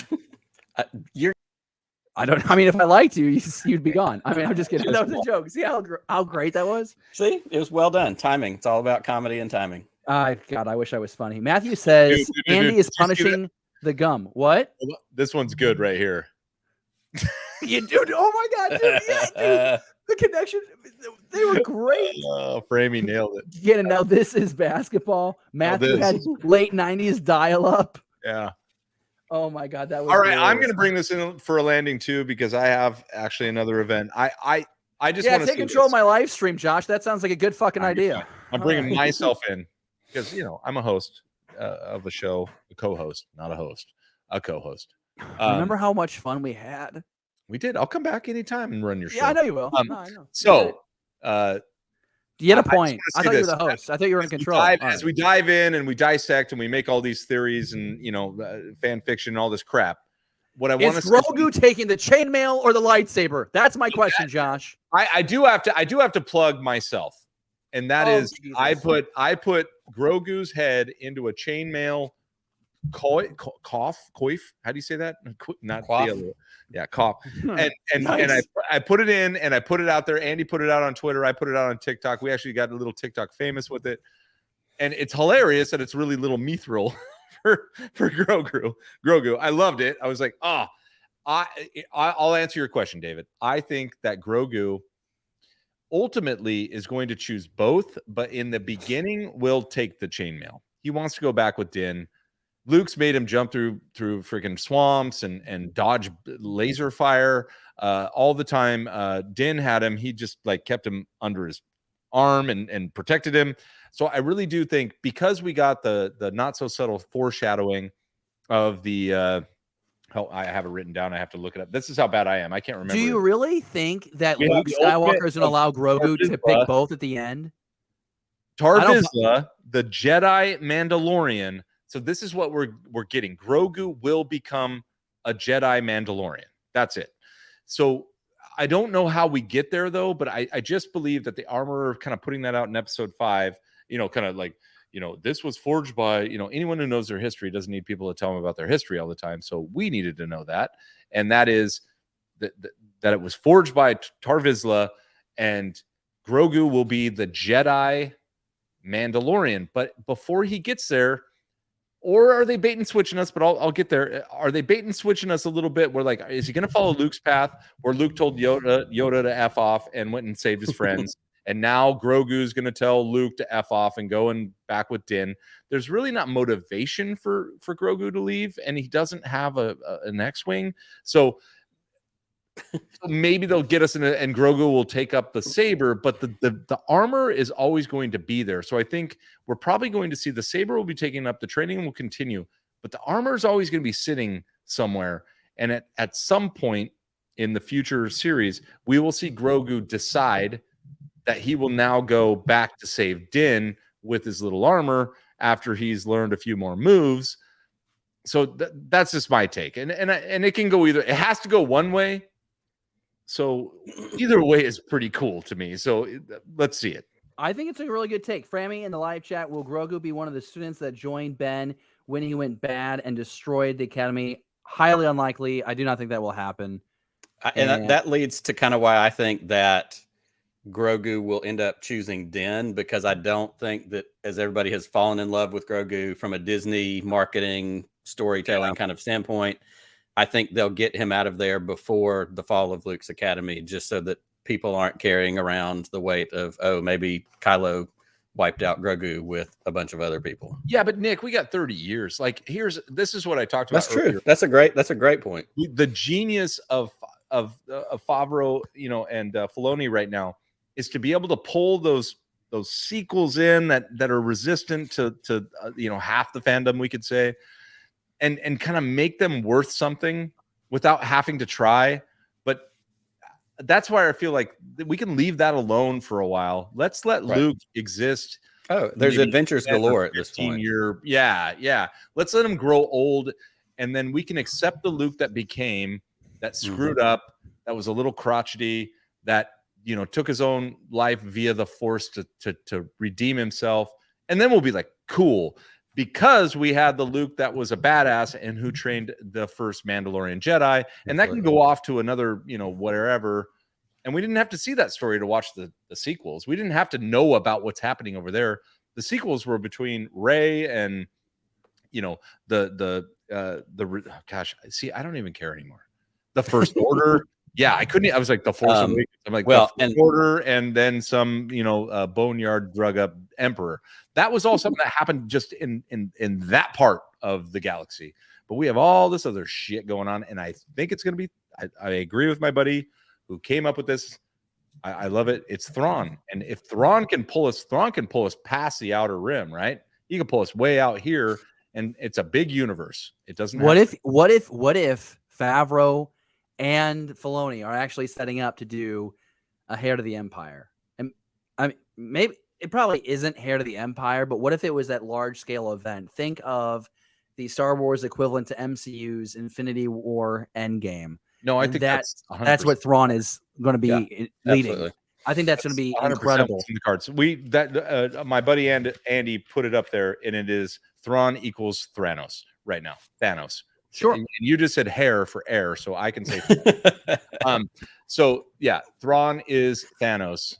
As far as like, look, you have to have a bad guy, and that's the only thing. Air. Just like when I say juxtapose. Air. Wheat thin. What? What? So if you get, yeah, I agree. I love Thrawn as damn it, Thrawn as Thanos. #Thranos. I love that. I love that concept as far as the way the world building is going on in the MCU. And I want that world build. I want we had, like I said, we had Ant-Man. We had all these stupid, to me, not to you, stupid comic book characters I didn't give a shit about. And I wanted to know more about them. That's what I want from Star Wars, is pull it all in, but we have to have an ultimate bad guy. The Emperor, we know how he ends up, is gone. Where is our big bad guy? Moff Gideon is not that guy. Where is our big bad guy? And that's going to be Thrawn. It's Thrawn. Because if Ahsoka's involved, it has to be Thrawn. So I want to believe that Grogu will take the lightsaber first, but then we'll take the chainmail and go. I agree. I think that Din is going to be in a situation where he's going to need help, and Grogu will sense him through the Force and will want to go towards him.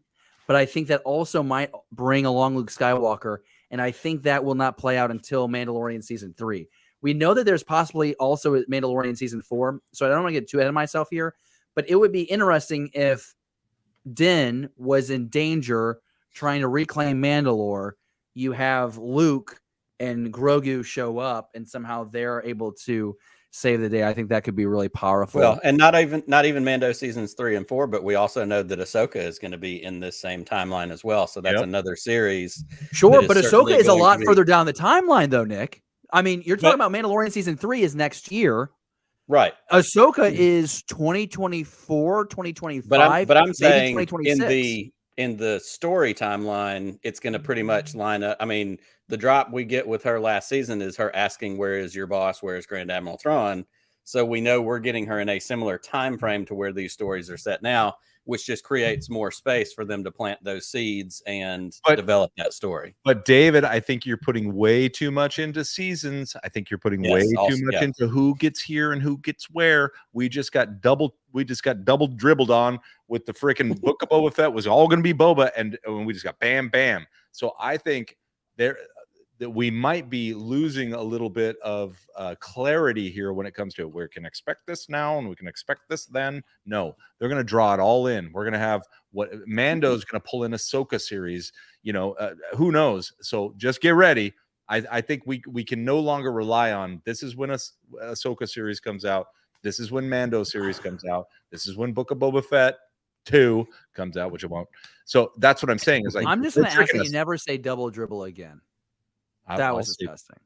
Yeah, that was uncalled for. No, you know what? And you're probably right. And to be honest, I'm a hypocrite because earlier in this, didn't I say that what I liked about the way this streaming universe was being told was you can take a character and weave them in and out of all these different, chapters. So, Josh, thank you for holding me accountable. I do appreciate that. And I think you're right. We shouldn't hamstring ourselves, or I shouldn't make us fall victim to the traditional view of a season. This is all building up to a greater story. So, Nick just got top billing for that move. wow, that's awesome because he just got his ass kicked out of the show. It's really unfortunate. God, it's always a bitch when you just show up to someone's show and you just start throwing your swag. I mean, I don't understand. I don't know why we do this. It's like my dad died, guys. Be nice to me. I mean, come on. Why do you guys got to be so rude? Look, Hey, Nick's like, well, David, you're Josh. You don't know my name. Nick, of course I know your name. You're the one that took streaming Star Wars away from me, and now you do it with Pete Fletcher every Friday night. Hammering it. It's not that I have a grudge. I just think it's hysterical. It's not that I have a 1 in like 3. I love that Death Star background in Josh's shot. I I just think that Solid. your backdrop is so pornographic. I just wish you didn't have these black bars on the side of your shot. You really That's need to work on that. cropping. It's bad camera. Oh my gosh. Anyways, live chat has been going crazy. So I'm just going to read off a couple of these comments and then we're going to blast out of here because we're going on an hour and a half. And before we go any further, I just want to say thank you, Josh. Thanks for making time for me and joining the stream tonight. Nick, appreciate you jumping on. Don't traditionally do the call-in show style, which is why I never was on Force Connect and why that show went to a different YouTube channel. Why other people do that show now. I'm not bitter. I'm just saying this is new territory for me, and I'm having a great It's time. fun though, right? You're doing an excellent job. You know, listen. I don't need you to brown nose. Okay, I'm not afraid to kiss when the you come on my hostess. show. I just need you to say smart shit. Okay, say smart, observational Star Well, Wars I content. I said that Cad Bane was going to kill Boba. Does that not I count? think we have. I think what the hell buddy. is this setup? This looks like ass. We gotta. There we go. Sorry. There we go. All right, it's okay. I mean, if you're gonna ghost produce, let's just keep it consistent with the aesthetic of the show. All right. So what are we saying here? Okay. So Frammy says, wasn't the CG version of Luke amazing? ILM Yes. upgraded that computer model way beyond what we were prepared for. Incredible. Luke looked significantly better in this episode of Book of Boba Fett, The Mandalorian season 2. Yes. Agreed. I mean, unbelievably. Luke Like, for the made first me time- cry better. Let's put it For that the way. first time, it made it feel like the possibility that if you want to have more Luke and more stuff, it's possible. I want them to take this technology now. Here's what I want to see ultimately. Let's go back to Rogue One. This is a very ridiculous request. But can we update Tarkin? Because Tarkin looked great, but can we make him greater? You can Leia, look for better. that That's matter. right. Yeah, the I Leia didn't think one Leia was looked rough. that bad, No, but I the think the Leia Leia was was more rough for me. noticeable than Leia- Tarkin. Both Leia and Tarkin were animation. This is a Yeah. completely different This- technology. This this is all is the face deep swap. fakes. This is their the deep fake, yeah. What I can say from a cost perspective, they've already done all the work on Luke, unless they want to age him. But Yeah. they've already done so. All they're doing is putting millions and millions of different angles of Mark Hamill, and they have all those angles, and then just attaching the dots to whatever actor walks in there, and it just molds. You can do this online. There are sites that you can just upload pictures and you can attach your face to somebody and deep fake it if you want. Yep. So now that they have all that processed, it's all good. It's actually really cheap. I'm probably a dumbass on this. Someone's going to call me and be like, no, it costs a lot every time we do this. But it's actually easier now that they've already got it processed. And the processing takes a long time. So they could go back with Leia and Tarkin and take all those same shots and recreate them. There's no reason. It was good enough. This is near flawless. The only thing that you can see is in the eyes, and the eyes are the gateways to the soul. So it's so hard for them to get it, but I think they will. It wasn't terrible, and it was far better, like you said, than season 2's ending. Not far, but like enough to where you were like, gosh, I don't even know if I'm not looking at this. I had to, actual dude. and Josh, you just reminded me. I have to apologize. I said that you might be limited with what you can do with Luke Skywalker using this technology, but he did do 3 frontal flips with a Grogu on his back or chest. He's unlimited. So I guess you can. We're back, baby. We're back. I really wanted Sebastian to stand in there, but it's okay. Hey, before we get out of here, real quick, predictions for next week. I just want you to pick one thing. What is one moment or one character you're going to see? The live chat is incessant that a young Han Solo will be returning. Not happening. With all apologies to Matt from Enid, that's not happening. Harrison Ford Nope. doesn't want to be involved with it. I don't think that they're going to bring back a young Han Solo. There is no reason to have him or Leia show up. They have nothing to do with the Mandalorian conquest. They have nothing to do with the Return of the Mandalore. And Matthew, I love you. You have been by my side for a very Same. long time with this show. Shut up, Nick. I'm talking. You have been by my side for a very, you know what, Nick, you're pissing me off. So you've been by my side for a very, I'm just kidding. I'm bringing it back. Listen, you've been by my side for a long time, Matthew, and I appreciate you. But I don't think that Han Solo is going to happen. I will say this. I think we are going to get the Boba Cad Bane. I think they're going to meet. I think they're going to meet in the streets. I think it comes down. How many episodes are left? This was 6. There's 2 left. Just one. I agree with you. There's just 1 episode left. Yep. This is it. It's 7. going down. It's going down. Are you sure there's in not the 8? streets? It's just one. What 7 if they're just episodes. tricking you? What if they're just tricking you? They're like, well, hold on. We said 6. We said 7. Book of Boba What if Fett, the after credit and we sequence threw is in an 2 entire Mando another episodes? episode? We're really getting 9. How about that? You know what I want? I want Boba Fett back in an episode. That I don't miss know. Boba Fett at this point.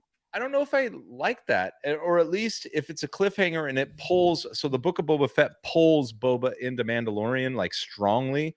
I unless they have an hour and a half or a 2-hour episode to really get us done here for a finale. What's going to happen? What do you think? I don't think we'll see any introduction of a new character. I don't need that. I've had enough. I'm tired. I'm emotionally drained from seeing all these amazing new characters. I want the characters that are here to do whatever. I think Grogu's decision will be left for Mando season 3. We don't need that. We needed Mando because he made the statement, I need to go see my little friend, go get it, and then come back to be the muscle. We'll finish the Boba Fett story. I do agree with Matt. When Boba comes out, he will be riding a Rancor. That's the one prediction I can absolutely get behind. If this is truly with Danny Trejo, episode, he will be riding the Rancor. They will both mount the Rancor. What's that? They will both mount. Oh, David just wanted to say mount. He wanted to say mount twice. So they'll both be mounting a Rancor and riding it and charging through town. It is weird that they'll be able to eliminate the whole Pike Syndicate in one episode. But you know what? They made a lot happen in 40 minutes. That made me feel like it was 2 hours. So I'm excited for that. But no new characters. It's time to lock Boba down, get him in his trajectory. Let's go. I'm also okay if the Pike Syndicate and whatever larger is at play just overwhelms Boba and takes them all out. I mean, I'm okay with that too. I'm not, like that could be a real possibility. Nick Melky, what is your one prediction for the final episode of Book of Boba Fett? I'm going to go with the maybe easy one. It's not huge, super deep, but Cobb Vanth dons armor of some sort next week, whether it's Boba's armor, whether there's like this weird little reveal where he's like, oh, I have this other thing on my ship and it's the white proto armor. Like Cobb Vanth wears armor. I like it because they did make a good point, right, Nick? That like you should have kept your armor. So I like that. Yeah, I like that. Oh yeah, that's like foreshadowing doesn't have to be, foreshadowing is there. Find it, grab it, and pick it up. Let's go. I'm a big fan of it, and we got all through this conversation in an hour and a half, and I really appreciate it. Big thanks for everyone joining the live chat. I think at one point we haven't streamed on this channel since June. Yeah. And we had like 10 people at max. So, I mean, it's not really about the number of people who join us, but it's a quality conversation. Everyone in the live chat was super awesome, super positive, super friendly, super insightful. And we love you sharing your opinions. And I love how everyone in the live chat is having that same it's like a different show in the live chat. So I absolutely love that. I don't think we mentioned at one point that Ahsoka brings up Anakin Skywalker to Luke Skywalker in the show. And I just thought that was like a religious experience. And it presages the one thing that I wanted in Mando season 2 when we got her last year. I wanted 5 minutes of Ahsoka and Luke having the conversation where she says, where he tells her, you don't know. He was redeemed. He gets to deliver that news. To me, that would have been so powerful, so emotional. Mm-hmm. I love their interaction. But when she says, just like your father, or so much like your father, they've had that conversation already. We just didn't get to watch it. Like they've had enough little interactions, but still, I love. Is that enough, though, Nick? Isn't that enough? Oh, I'm fine with it. I'm totally there's fine certain with things like you can't be in on every counseling session, but sure. when somebody comes out that maybe they've got it, they've gotten the point. But it was also really interesting. But it was also really interesting in the dynamic. Like they've clearly had some talks, but also when she's leaving, he says, will I ever see you again? Like there's not super familiarity. Like he's not done. He wants to talk to her more. He wants to have some further connection. So I really am interested to see. Can I how they dive can too develop deep? that. Can I dive too deep here? Yeah, let's go. Guess what she says? Perhaps. And by the Perhaps, way, and she does the passphrase of Thrawn. Yep. Or point, you know, We're Love getting a reunion. There's no doubt in my mind they're going to match back up again. Definitely in her series. Nick, I'm still holding faith that we do get some exchange like that somehow, some For sure. way. It could be a flashback in her series. That could be really satisfying. Yeah. And I'd be totally Absolutely. fine with that. I'd love I that. like how Star Wars does, flashback through memory. I Mhm. like that. We're back to tank. Sure. And honestly, Flashback to some of the best moments from the first couple of episodes was just Boba in that Bacta tank, going back to Camino, going back to Geonosis. Like I enjoyed that stuff quite a bit. So, we could obviously do another hour and a half about this, but I just want to say thank you guys so much. Looking forward to this. Let's just make it the plan. We're streaming this time next week and finishing up the series. And I'm going to go back. I got a reaction to witnessing Cad Bane walk out from the storm Love on it. Tatooine. Awesome. And we'll share that. I don't know when it's appropriate to share spoilers anymore because I got Luke Skywalker spoiled for me on Twitter today. And I clicked on like an Albert Pujols trending now on Twitter. And then I'm like, oh, there's Luke Skywalker. So I don't know how the hell that works out. But the only way you can avoid it is watch it at midnight your time or whenever, or 2 a.m. It's midnight our time. So 1 or 3, 2 for me. 2 and 1 a.m. your time, and or turn your phone off. Yeah, that's just not possible. So we just have other obligations in this life. This has been so awesome, and I just think the possibilities are endless. And I just think that the moral of the story is Star Wars is fun. Let's not get ourselves forced into a corner that's saying that we have to play by these strict rules of the Book of Boba Fett has to be this. This is just the Star Wars sandbox, and it's really enjoyable. So enjoy it. Nick Melke, before I push you out of this damn show, yes, sir. Where can the good people find you? You can find me on all the social medias at Will's Pod, and I would love it if anybody that's watching wants to join me and Pete on Friday night at 8:00 Central for streaming Star Wars. God, you just pulled at my heartstrings, man. I used to pitch for that show. It's all right. It was a good time. Me too. Yeah, you know what? Yeah, we got the fucking shaft, didn't we? No, it's okay. Pete asked. He was sweet about it. It's fine. Nick, have a good night, sir. Thank you so much. Thanks, guys. Nick. That was Nick Melke. I cannot believe you don't remember my name. I remember your freaking name. I made a joke about AA. Introduce yourself like you're at AA. Maybe I'm the only one that's been in an AA meeting. Whatever. Anyways, so listen, Josh, I was covering it. I wasn't actually there for needs. Anyways, so it's a great resource, and if you need it, you should absolutely go. Okay, Josh, where can the good people find you? You can always find us at Holo Chronicles pretty much anywhere. So at Holo Chronicles on Twitter and YouTube, and then just look up Holo Chronicles on all the major podcast platforms if you want to listen to our audio version of what we do. But yeah, thanks. Me and my buddy Andy, who came in with 1990s tech and streamed live. It was great. It was fun talking with you too, David. I appreciate it. It's been a while, man. Josh, I want to get the show going again. I literally this one less than an hour piece of Star Wars content has gotten me so excited. I want to get the show I agree. going. And I said it on my show last week. I said this episode 5 made me want to wake up and watch episode 6. Yep. And I was not disappointed, like beyond was not disappointed. And so I'm excited because this is like I said, best Star Wars I've seen since blank. For me, it was Return of the Jedi. Insert your favorite there. And I feel like it could hold true for a lot of us. Weekly collectible conversation. Yep. Absolutely. Also, we got and what we should do is we should do the HasLab conversation of what's the latest with our Razor Crest. And well, trust me, when that happens, Holo Chronicles will be all over it. We'd love to have anybody that wants to join hop in and tell us where we're at. David, I know you're a proud recipient of one of those bad boys. I don't know when they're showing up. I still it get seems it. like HasLab. I can't get into it now. We need to save that because we want to keep this concise, but I'm excited to have that conversation. I still get it. I hope it's soon. I still get it. Of course you do. What are you talking about? Oh my God, I'm so happy. What are you talking about? I'm so happy. I'm so happy. All right, well, hey Josh, thanks for being a great friend. I appreciate you. I think Thanks that for having people me. enjoy this a lot more because it wasn't just me; is you giving your insight. So thank you so much for your time, everybody. Josh with Holland Chronicles. He is the host with the most, Josh Most. And friends, it's been fun. You give me an hour and a half. It's been a very long time. I genuinely appreciate it. I definitely was having a hard time caring about Star Wars the last several months. And I think it's just because that Star Wars is that thing that I shared with my dad. And so still sifting through a lot of emotions right there. But really thankful for everyone who sent me kind words over the last several months and checking in to see how I'm doing. For everyone who still interacts with me on Twitter, still super appreciate that.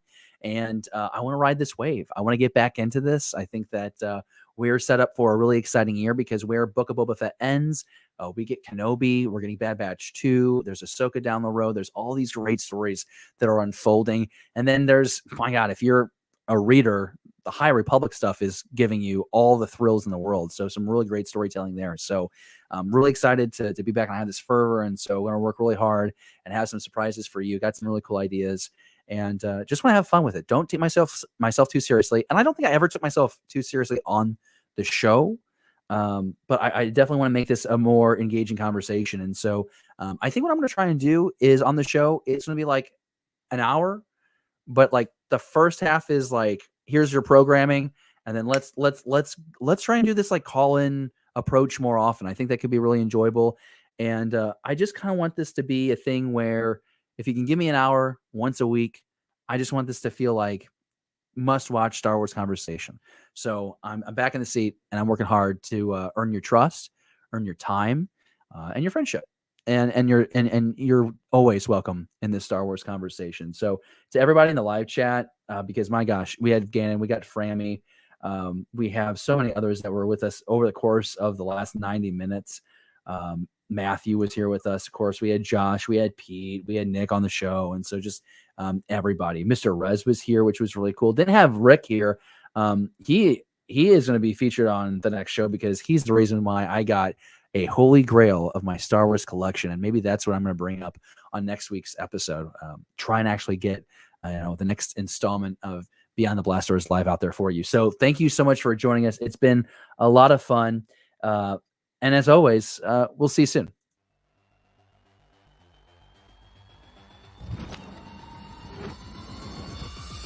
Thank you for watching Beyond the Blast Doors. Be sure to subscribe to our channel. Don't forget, give us a thumbs up and leave a comment. Beyond the Blast Doors, a Star Wars conversation.